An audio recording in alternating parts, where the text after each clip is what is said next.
Now, does the recommender, do they have to be a supervisor? That was one of the questions we got. Or could it be a coworker?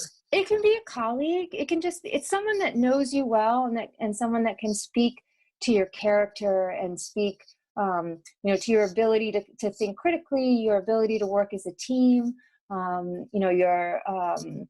if they can assess your writing skills, that's great, because you'll be doing a lot of writing in law school and in your legal career. So those aspects. So whether it's someone that you work with directly and, perhaps have worked with on a team or on a project, those people are great as well.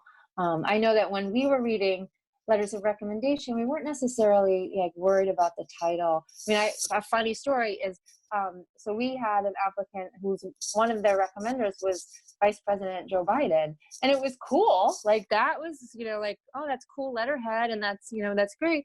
But it wasn't necessarily, the best letter of recommendation that I've ever read. There were other letters of recommendation from, a colleague or from, a grad student who worked as a teaching assistant in a class that just knew you really well.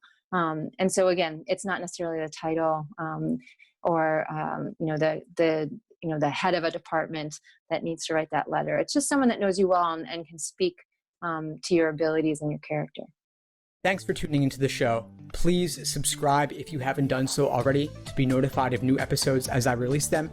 And feel free to reach out if you need anything at all as you move forward with your prep.